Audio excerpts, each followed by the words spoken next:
Hi, everybody. This is Cynthia Kane. Welcome back to UL100ZB as we reach the end of our semester and the end of our course.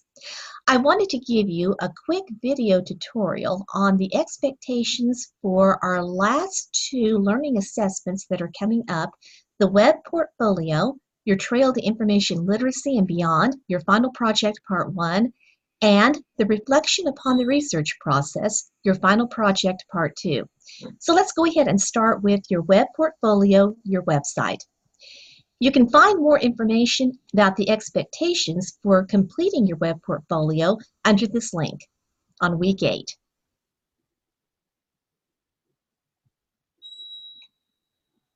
This will be due May 10th by 11:59 p.m. And by this point, you already know how to build parts of your portfolio in Wix, so that part should not be too surprising or hopefully not too overwhelming. These are the actual requirements for your website, for your web portfolio. The first thing we want you to do is provide a comprehensive overview of your research topic. So this is the topic that you've been using for many of the learning assessments throughout this course. Now, we want you to think about this as an expanded abstract of perhaps 2 pages. And of course, it's hard to see pages on a web portfolio.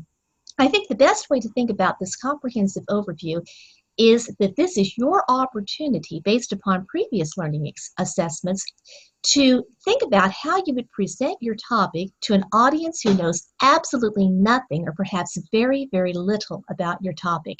So think in terms of giving a definition about the topic, telling us a little bit more about what you found with it, basically everything that you think somebody would need to know about that topic, again, not knowing very much about it beforehand. So that could be on the home page of your website, and then that would take care of that. You've already put in a JPEG or a PNG file of your infographic for the topic. That will be on that infographic page, and we'll look at that again in just a second.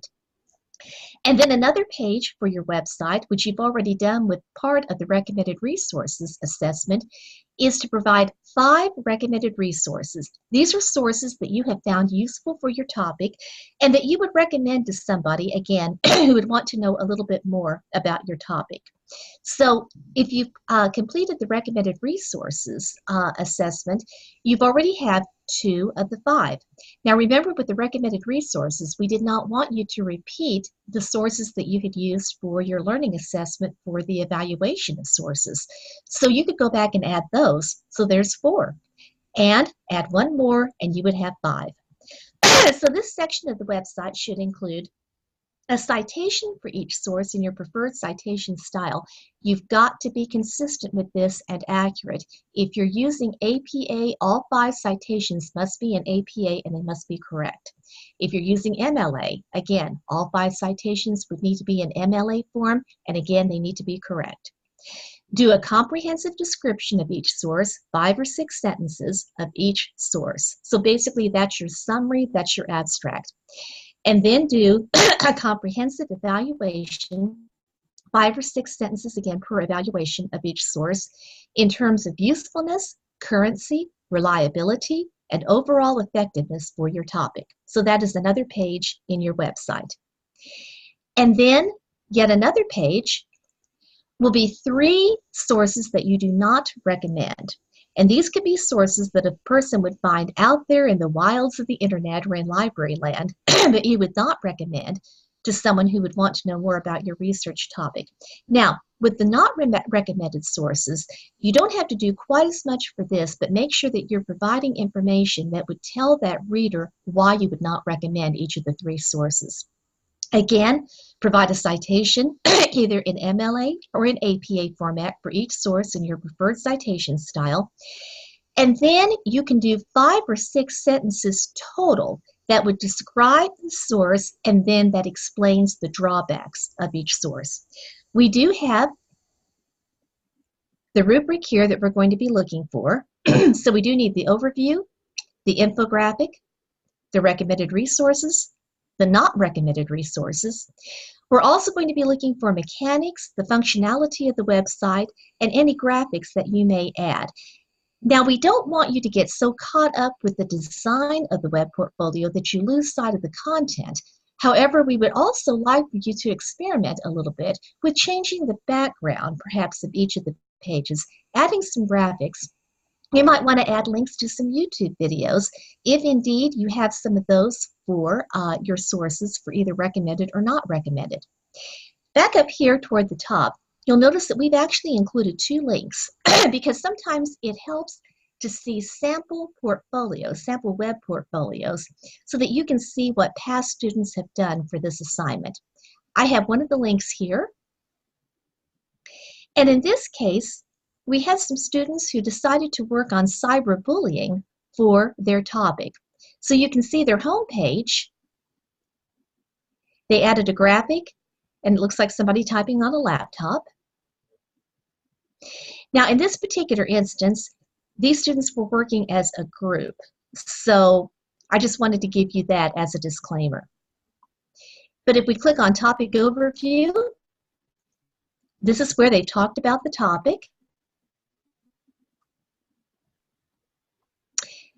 The infographic page is where they had their infographic.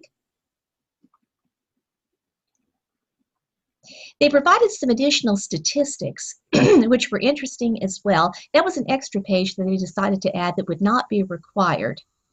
But if we go under More, they also provided another page about international statistics about cyberbullying. But more to the point, here is their annotated bibliography, which basically would be their recommended resources. And if we click on this link, they decided to do theirs as a Google Doc. Now, what we actually want you to do with your recommended resources is put that within the actual Wix portfolio itself. But I did, again, want to show you how this organization would look. And finally, this is where they provided the sources that were not useful for their topic. So you can see that this is not a very complex website, but it does contain all the content that was required for the web portfolio. And this was the other link that I gave you up here. In this particular instance, this was a group that decided to talk about the benefits of sleep, particularly for college students. And they did this more as a blog. But you can see that that's where they included their helpful reviews. Those would have been the recommended resources, and the resources that were not so helpful.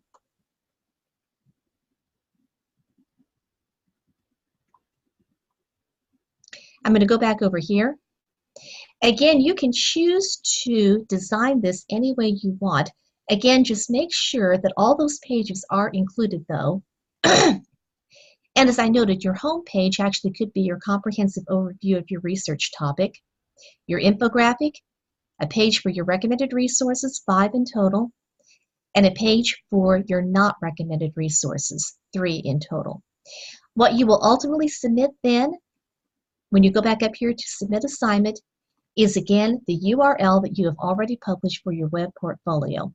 When you submit that, Megan and I will check that to make sure that everything is working, and then we will let you know as soon as possible if we find that particular links are not working or if we are not able to view it. But by this point, you should be pretty comfortable with submitting that URL one more time for your web portfolio. Let's go back here. The very last learning assessment that you will be doing for our class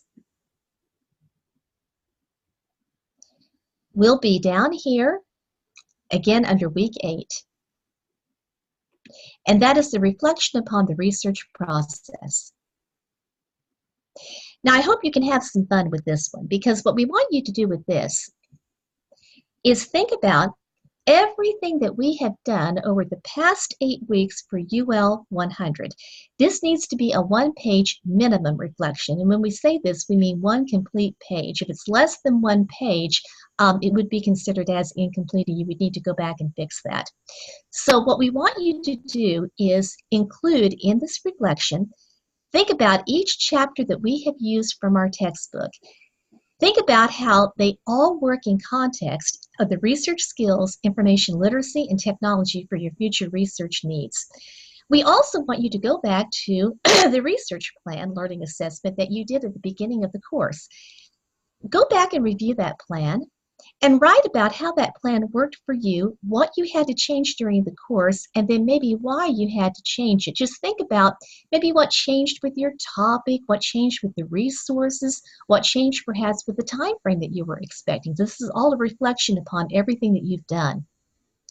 The last part for your reflection would be to describe one item that you learned in this course that you did not know about before and how that item would help you in future semesters. So it might be something about copyright. It might be something about science literacy. It could be something about learning how to evaluate sources more effectively. We want to know from you what you actually found and what you think it's going to help you with in terms of future courses. And again, please make sure that you write this in complete sentences with no errors in spelling, punctuation, or grammar that would impede understanding of the work. So there's the rubric for that. I hope that things are going well for you as you complete UL100ZB. Megan and I have really enjoyed teaching this. And again, always remember that you can reach out to us before the end of the semester if you have any questions or any concerns about what's coming up. Good luck.